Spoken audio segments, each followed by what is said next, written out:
Like, this is just like the real stuff I need to do to get it out there. I mean, I'm not trying to hide how I'm doing this, and it's not like I'm trying to trick people. It's just, how do you sell something? You're alone again. I shouldn't be thinking of you, thinking of me. I know. Hello, everybody. This is Mike, and this is the Daily Bread podcast, the weekly bread. If you're a true fan, you'll know that's the name. It's kind of like getting something animal style at a In-N-Out Burger. It's never on the menu. It's never promoted, but like the real purists know what it's really called or what's available. Anyway, today this podcast episode's late, and the reason it's late is I just was busy as shit all week. Typically this launches on Tuesday, and when Tuesday came around, I was like, I'm gonna do other work stuff, so maybe this will get more downloads today. I don't know, but I'm gonna focus on talking about my new book because it just came out, and I'm gonna talk about like merch stuff that I'm making. So if this sounds boring to you, then definitely check out. But this is gonna be about how I'm gonna kind of like talk through how I want to promote it and some other things that I'm doing. So it's like I'm just gonna talk out loud. So this might be really interesting if you're an entrepreneur, or if you just want to know what behind the scenes looks like, or if you just want to know what a transparent the thing is going on to get this thing out there. Or, I don't know, you might find it fascinating. So recently, I've said over and over how I've been working on this book since the summer, and it took me really long to get it done. And when I find that when I give myself kind of like accountability through someone else, it gets done. So I reached out to a excellent, solid person.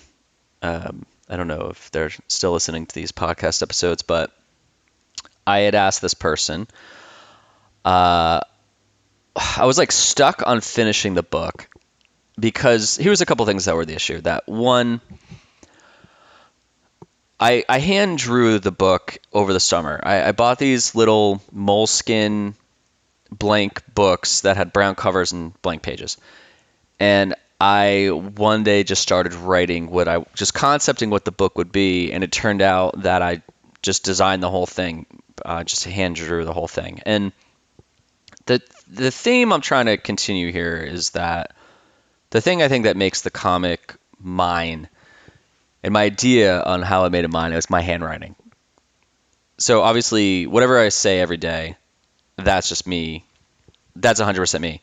There's nothing crazy about the character. The character is definitely a mixture of like my own style and things I've seen before. Like you can easily see it. If you see other comics, you're like, oh yeah, I can see elements here that, that match. So like the character, it's nothing new, but I think what makes the whole comic stand apart is just the random shit that I say. But the main thing is that it's my handwriting.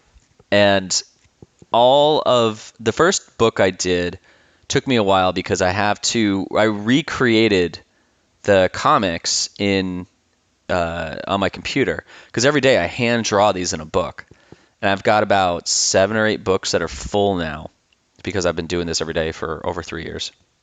And so to like recreate that shit just takes a really long time, especially if you're going to draw a 50-page book. Granted, each page just has one comic and there's not a lot going on, but to just recreate that shit by hand writing it. So I have to like open up my iPad, hand draw it, and then transfer that into my computer. It's just a lot of work. So that was but I want to keep that because that makes it branded, or that just makes it mine, and you can't really take that away. Now the problem it's kind of like the issue that I ran into doing books. Like the first book just took me a long time to do, but the accountability to get back into that is that I figured out how to self-publish, and I went in a Facebook group and I said, I have to have this done by Friday. And this was like Monday when I did this, and I said, if I don't get it done by Friday, I will give my buddy Nick Berry, who was in the Facebook group with me. He's a guy that I've known for years now. I'll give him $200. Nick is someone I just point out because he's just like, he works for a company, but he was an entrepreneur for a while, and he just gets it. And he would literally probably just be on my ass, and he'd be like, "Yeah, you're gonna pay me $200." So I got the book done by that Friday because I knew that if I didn't, I'd have to pay someone $200, and I put it out there into the Facebook group. So I made myself accountable. So I got that book done, and I released it. And for a self-published book, I mean, it didn't sell a ton, but it was cool to get that process going. And then for the other ones, like the second book, the divorce book that I did, I used a font. So I was typing the whole thing because I realized that I didn't want to hand draw or hand write every page. And then the other books, I used that font again, but they were sketchbooks. So when it came time for this, the fact that I had handwritten it was the problem because I was like, I don't want to fucking do this again. But then I found out that you can make your own font online for free. And I've been a graphic designer for years, and I'm pretty savvy when it comes to software, like design softwares. Like I know Photoshop, I know Illustrator. My whole career since 2006, like my entire career has been graphic design, video production, animation, photography, all that stuff. So I know how to the technical side of it, and I also know how to make it creative. Like I know how to do design stuff. And so I figured out how to make this font, and it was like, holy shit, this just completely changed everything. Because now I could take it into my like layout program, which is InDesign, and I could utilize the font, which meant that I can utilize all of these built-in things in InDesign where for headlines, like you can do, I forget what it's called. It just makes it easier. So like if I had set up a bunch of things on the pages as headlines or body text, I can make them, I think they're called styles. So if I had to change the font size or the thickness, I could do it in one spot and it would globally change. And if there was a spelling error and there's grammar issues, which I'm sure the book still has, I can easily go and make those changes. So once I did that, then I was like, okay, well I can do the book. And so the person I was talking about, for this book, who I reached out to, was like, I have this ready to go. I'm just not pulling the trigger and getting it done. And she was just like, well, at first she was just like, well, just fucking do it. And that was around, I guess, like 9 in the morning or 10 in the morning. And by 1 in the afternoon, I had the whole thing set up. Because it was already designed. I had it figured out. And I just had to lay the whole thing out. And I finally did it. And it just felt really good. But then I was nervous to get it printed because, I don't know. I mean, just putting anything out there just makes you second guess it. So I had the whole thing set up. And now it's done. I have copies of it. I've gotten multiple copies because there has been grammar issues or there's been spell checks, and I've found mistakes. And I just found one the other day, which was like, I had ordered 20 copies, and there's this tiny one somewhere in the book. So there's that aspect. So I'm trying to figure out where to get them printed because I can get them printed online, and then they can do the online sales. But I also want to get them done printed locally in Raleigh. So I reached out to a local printer, and he can't do the side binding where it's like any book that you have, it's got the binding. So he can only do, like, it was like staples, which I thought was going to look bad. And then he could do spiral bound, which I did with the other sketchbooks that I have, like the Drink and Draw one and then the Draw Some Richards book. So I was like, you know what, let me just do that. So he's working on that, and then I'm getting quotes for 50 copies, 100 copies, and so on. And I'm going to start with getting 50 copies done.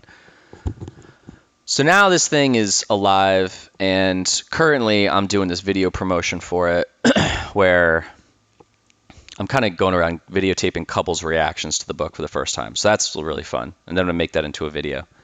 So this is all the stuff that's going on to get this thing out there. And I have copies over at Munjo Munjo in Raleigh. It's like a creative shop, like an artsy shop, where that's their brand. The whole store's about 95% their merch, but then they have local artists in there, which is great, which is really helpful for me. And I sold a bunch of stuff in December. So my thought is to really get this book going and target Raleigh with a bunch of ads and see if I can just nail down or just target as many couples as possible and get like a local viral thing kind of going. So that's where I'm focusing right now. So that's pretty cool. And I just realized, and I said in other podcasts that I've done, like my goal, I had to give myself a crazy goal. So I gave myself a goal of 10,000 copies to sell this year. Everything's possible. Everything's totally possible. It just depends on, if you do the math, I have to be selling like 200 copies a week.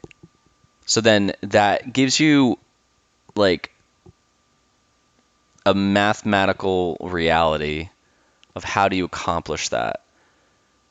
I think the book is fucking dope. I'm pretty happy with the way it came out. I'm pretty proud of it. And I'm sure there's flaws in it, but I just really like it.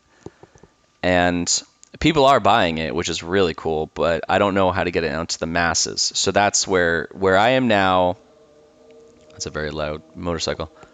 Where I am now and where I want to be, I can't bridge that gap, but it's always possible. I just have to just figure out how to do that. And that could be Facebook ads, Google ads, just sending this shit to as many people as possible, try to find influencers, try to get on podcasts. Like, this is just like the real stuff I need to do to get it out there. I mean, I'm not trying to hide how I'm doing this, and it's not like I'm trying to trick people. It's just, how do you sell something? How do you sell something that you really like? My main job, or I work for myself, I do animation. That I can do all day long. Like, I can reach out to clients, I can promote, and I charge thousands of dollars to do this stuff. This is a $15 book with free shipping. So, like, I find it so hard to sell this fucking thing. And the margin on it, depending on how I do it, could be really good or really shitty. So then you got to play with that. But at the end of the day, I mean, you got to sell. Like, if you, like, say my goal was to make $100,000 this year, that's a lot of fucking books that I got to sell. So if anyone's listening and has any connections, I don't want to get a publisher. Like, I want to be able to get distro, and I want to get into stores. So if anyone has a store, or friends who own a store or a record shop or like a comic book shop or like something that has like a Spencer's kind of feel to it, or like here in Raleigh, there's a place called Deco, but I only want to sell it at Munjo because they have been supportive since day one, and all these other places, it's kind of like pulling teeth, and I'm kind of like, you know what, fuck you. I'm only going to have one spot in town because I want to support them, and I want to sell a lot of stuff, and I want people to go there, so I'm going to limit copies or do whatever it is I'm going to do. I want people to physically go there. And then outside of that, you know, then I can go to like Durham or Chapel Hill and things like that. I just don't know how to get in touch with these shops. So if anyone has any advice, I would gladly love it. And I hate the advice where someone goes, oh, you should do this. It's like, that doesn't help. What helps is when people say, I have a connection to a person that does exactly, who can help you. Let me connect you and then see if that's going to help. That is helping. Giving someone advice based on what you think they should do is a fucking waste of time. And it sounds harsh, but when people do this all the time, and sometimes I find myself doing this where I'll even say, look, this is unsolicited advice, but like, I know how to market stuff and this is what I would do, but I limit that. Because at the end of the day, it's like you could sit there and you can Sunday quarterback as much as possible watching, you know, anybody else do something, and everyone has ideas. Everyone thinks they have great ideas, and sometimes they do have good ideas. But if there's no bridge between the idea and the execution, then like, don't waste someone's time. Don't give them suggestions. Like, be the bridge to get them to where they need to be. So that's what people should do.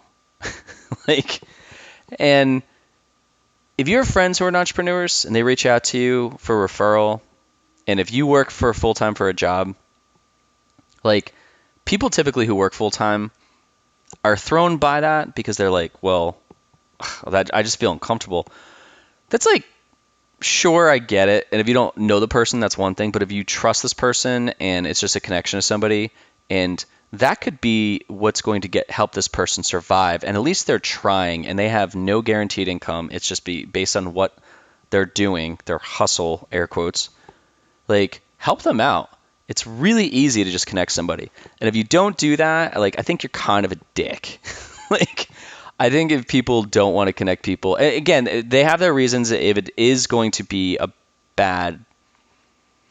if it's going to be a negative thing, obviously don't do it. But if it's not a negative thing, you don't see if it's just going to be a positive bridge for them, then fucking help them out. Like, in the day that you decide that you want to start making shit on your own and work for yourself, you're going to realize really quickly, oh, wow, I shouldn't have been such a dick to people when they ask for my help. It's almost like, I mean, I had to learn this when I started working for myself. It's the same thing as that when I became a waiter in my 20s, I didn't know how to tip. I was a shitty tipper. I didn't understand it. I was like, why should we tip them this? And then when I waited tables, I realized really quickly, oh, that's why you get 20%. Because I was making $2.15 an hour, and I'd be busting my ass for tables, and then they would give me like 10% or less on a bill, and that didn't really help me pay bills. So it's kind of like, just me saying this hopefully will educate you, the listener, on and open your eyes on how to help people. And if you choose not to help them, just be like, no, I don't want to help you. But I don't know. Everyone out there is constantly putting all these quotes about self-help or like helping everyone else. But when it really comes down to it and your closest circle is asking you for help and you're not helping, then it's just like you're missing the fucking point. So anyway, so there's that. There's the book. If anyone has any connections, that'd be great. I also just did these Valentine's Day cards that it says let's go to Slamtown. I'm so excited about these. I printed up 30. I'm going to sell 10 online, and I have 20 over at Munjo. So if you live in Raleigh, you should go there. They're going to sell for $5 a piece at Munjo Munjo, $6 a piece online with free shipping. And yeah, man, I'm just trying things out. Like, I'm trying to limit. I had a bunch of stuff online and nothing was really selling. So I'm like going backwards to be like, how can I connect with people? And also, how can I send these out myself where there's like a personal touch and have fun with this? So all this stuff is done out of my apartment. And I'm trying to help local printers. I'm trying to help a local shop. I'm a local Raleigh dude, artist, I guess, whatever, doing this stuff. So that's it. Sorry that if you are an avid listener, I apologize for this coming out so late, but I am sticking to my, once a week thing. That's why I wanted to get this done. Even though this is late, I'll try to stick with Tuesdays even more, but it's also a little bit of A/B testing. Maybe more people will listen on a Friday. So that's it. You should check out my Instagram. It's Your Daily Bread, even though the comic's called Daily Bread. And you can check out my website. It's yourdailybread.com. That's where you can see the book. And the book is great for couples, so you could buy it for yourself if you're in a relationship, or you could buy it as a gift if you have friends who. I don't think anyone buys the couple friends a gift unless they're engaged or they're getting married, and that's when I think it's perfect. So if you have friends that are engaged or they're getting married soon and you're looking for a cool gift, or if you're going to a bachelor party or a bachelorette party, or like a wedding shower or something. I think this is like a perfect fucking gift because it just has the prompts where I'll read some of them. Like, someone will say, pick a new place to order food from / eat out at for an entire month. And then it gives you like 2 checks, like a yes or no, but I kind of make it creative where like yes would be yay diversity and no is we don't like selection. Another one is have sex for 30 days straight. Yes, that leads to amazingness. Or the other one, sounds like effort. Go play with baby animals. Oh my God, yes. Or meh, allergies. So there's about, I don't even know. There are 27 pages, and every page has 3 prompts on them. And I think you'll enjoy it. So that's all I'm going to say. Good day.